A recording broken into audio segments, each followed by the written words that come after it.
Bom, e qual é a sua proposta?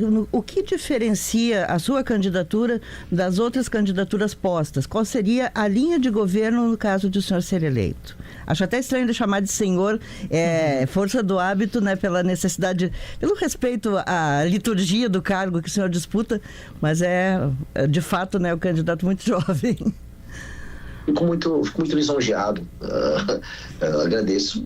Olha, primeiro assim, se eu for fazer uma comparação com o Lula, é praticamente como água e óleo. Primeiro que o Lula nem apresentou uma proposta, ele não apresentou plano de governo quando ele virou presidente em 2022, ele tinha uns chavões do tipo, picanha, as pessoas vão ficar felizes.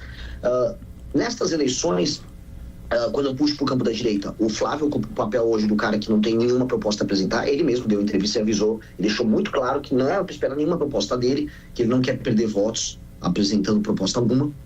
Da parte do Zema, a gente pega aquela linha liberal, que eu até já, vamos dizer, comunguei anos atrás. Mas o que nós temos? Nós temos primeiro o entendimento de que o Brasil é um país que passa por uma crise política, social e econômica colossal.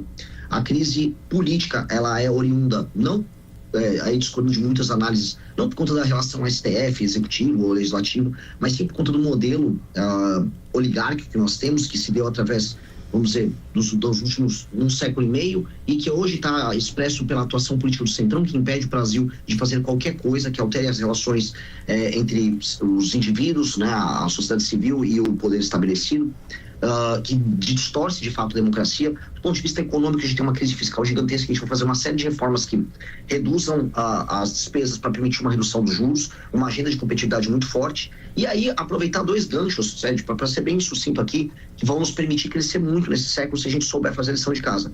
Um é utilizar as terras raras para você ganhar o gap de tecnologia junto a outras nações, para que a gente possa ter uma cadeia produtiva capaz de concorrer com a China em muitas áreas. Estou falando da cadeia produtiva que vai mandar no século XXI. E o outro, usar a questão que nós estamos tendo, muita energia disponível. Estou falando de energia nuclear, de energia hidrelétrica, estou falando de energia solar, energia eólica, e essa energia vai permitir que o Brasil entre no universo dos data centers com muita força e servindo de infraestrutura para a revolução de IA. Então, do ponto de vista político e econômico, se nós andarmos com essa agenda, o Brasil pode se tornar um país grande nos próximos 30 anos, que é o nosso foco. Em relação a projetos já pensados que melhoram a vida das pessoas, saúde, educação, segurança, qual o senhor destaca como o projeto para essa sua campanha?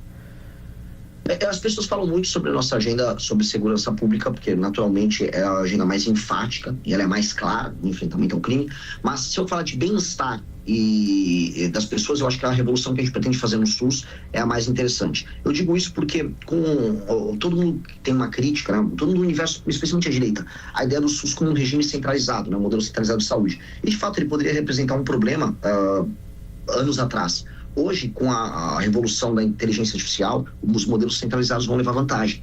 Então, o modelo inglês, o modelo chinês, o modelo de El Salvador está com uma proposta super legal, já está executando, apresentam um caminho muito bom para a gente colocar, fazer a famosa interação integração dos prontuários através do prontuário único, você conseguir colocar machine learning, inteligência artificial, para, através do prontuário único, prever a evolução de determinadas doenças que uma pessoa pode ter.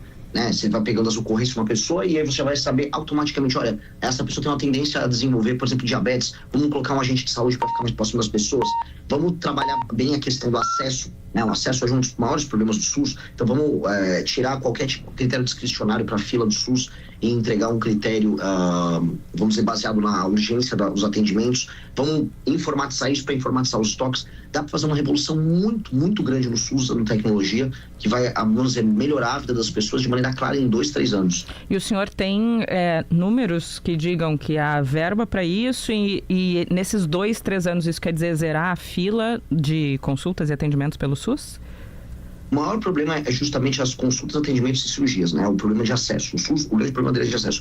Você vai ter que usar, vamos dizer, essa organização centralizada por parte do SUS com um enfoque muito grande do governo federal para fazer o que eles chamam de política de hub and spoke. É saber onde serão os hubs para você colocar os centros policlínicos e os hospitais com atendimento sem um papel discricionário do político. Hoje os políticos acabam fazendo hospitais com emendas e aí utilizam, vamos dizer, escolhem de maneira logisticamente errada os lugares onde isso vai ser feito. Então o governo federal vai ter que atuar aí.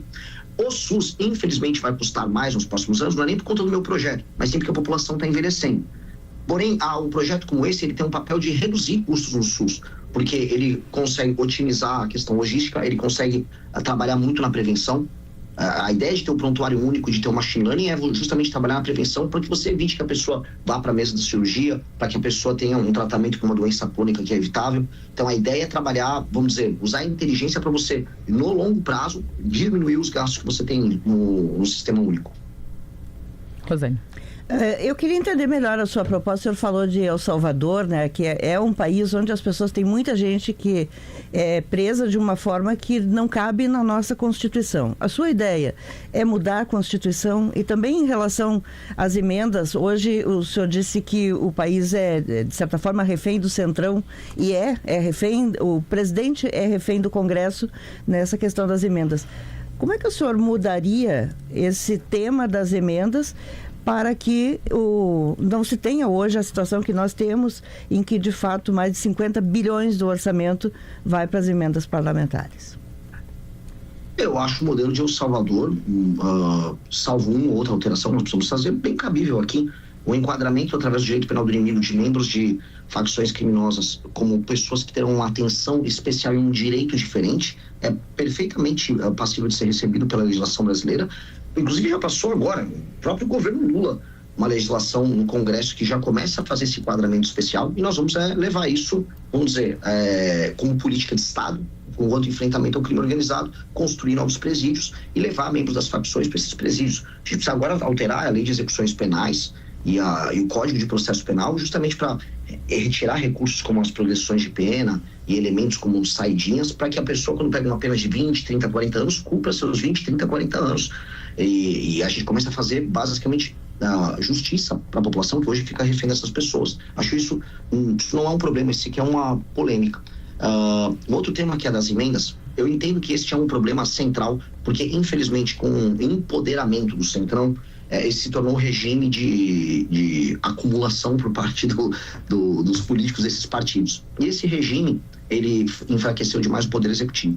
O que nós vamos precisar fazer? Antes de tudo, eu não tenho problema nenhum em, dando um estímulo agora, em curto prazo, para que os políticos, através da nossa reforma fiscal, trabalhem para diminuir os gastos obrigatórios, abrindo espaço para discricionário, eu autorizar o aumento das emendas, não apenas por um critério meramente de arrecadação orçamentária, mas um share do orçamento discricionário mediante cortes em gastos obrigatórios, fazendo com que o Centrão trabalhe dessa maneira, no curto prazo, como um elemento que ajude em reformas fiscais. Depois, o que nós vamos precisar fazer é fiscalizar e muito integrar a emenda com as políticas públicas baseadas em resultados que funcionem nos municípios. Ou seja, o poder discricionário que um político tem, falar, eu vou fazer uma praça em Arapiraca, igual o Arthur Lira fez um monte de praça em Arapiraca porque era a base dele, tem que acabar. A emenda do Arthur Lira, se for para Arapiraca, vai se estabelecer um plano já pré-estabelecido de gestão que vai melhorar os indicadores de Arapiraca.